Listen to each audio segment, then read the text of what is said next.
ಹುಬ್ಬಳ್ಳಿಗೆ ಹೊರಟಿದ್ದ ಸ್ನೇಹಿತರು ಸೇರಿದ್ದು ಮಸನಕ್ಕೆ. ಪ್ರವಾಸಕ್ಕೆಂದು ಹೊರಟಿದ್ದ ಸ್ನೇಹಿತರ 2 ಕಾರುಗಳು ಭೀಕರ ಅಪಘಾತದಲ್ಲಿ ಇಬ್ಬರು ಸ್ಥಳದಲ್ಲೇ ಸಾವು. ಇಂದು ಬೆಳಗಿನ ಜಾವ ಸುಮಾರು 3:30 ವೇಳೆಗೆ ಈ ಅಪಘಾತ ಸಂಭವಿಸಿದೆ. ಹುಬ್ಬಳ್ಳಿಯಿಂದ ಕೊಲ್ಲಾಪುರಕ್ಕೆ ಪ್ರವಾಸಕ್ಕೆ ತೆರಳಲು ಪ್ಲಾನ್ ಮಾಡಿಕೊಂಡಿದ್ದ 8 ಮಂದಿ ಸ್ನೇಹಿತರು 2 ಕಾರುಗಳಲ್ಲಿ ನಿನ್ನೆ ರಾತ್ರಿ ಕಲಘಟಗಿಗೆ ತೆರಳುತ್ತಿದ್ದರು ಎಂದು ಮಾಹಿತಿ ದೊರೆತಿದೆ. ಬಳಿಕ ಕಲಘಟಗಿಯಿಂದ ಹುಬ್ಬಳ್ಳಿಗೆ ವಾಪಸ್ ಬರುವಾಗ ಕಲಘಟಗಿಯ ಮಿಶ್ರಿಕೋಟೆ ಬಳಿ ನಿಂತಿದ್ದ ಲಾರಿಗೆ ಹಿಂಬದಿಯಿಂದ ಕಾರು ಡಿಕ್ಕಿಯಾಗಿ ದುರ್ಘಟನೆ ಸಂಭವಿಸಿದೆ. ಟಾಟಾ ಸಫಾರಿ ಹಾಗೂ ಕಿಯಾ ಕಾರಿನಲ್ಲಿ ಸ್ನೇಹಿತರು ಪ್ರಯಾಣಿಸುತ್ತಿದ್ದರು.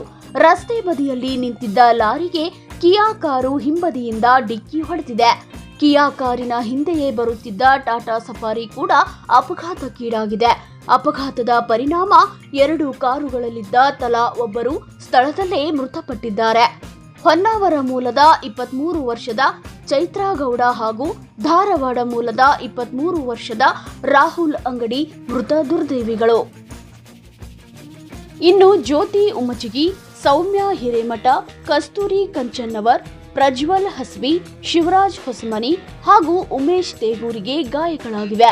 ಗಾಯಾಳು 6 ಮಂದಿಗೂ ಹುಬ್ಬಳ್ಳಿಯ ಖಾಸಗಿ ಆಸ್ಪತ್ರೆಯಲ್ಲಿ ಚಿಕಿತ್ಸೆ ನೀಡಲಾಗುತ್ತಿದೆ. ಮೃತ ದೇಹಗಳನ್ನು ಹುಬ್ಬಳ್ಳಿಯ ಕಿಮ್ಸ್ ಆಸ್ಪತ್ರೆಯ ಶವಾಗಾರಕ್ಕೆ ರವಾನೆ ಮಾಡಲಾಗಿದೆ. ಘಟನೆ ಸಂಬಂಧ ಕಲಘಟಗಿ ಪೊಲೀಸ್ ಠಾಣೆಯಲ್ಲಿ ಪ್ರಕರಣ ದಾಖಲಾಗಿದ್ದು ಪೊಲೀಸರು ತನಿಖೆ ಮುಂದುವರೆಸಿದ್ದಾರೆ.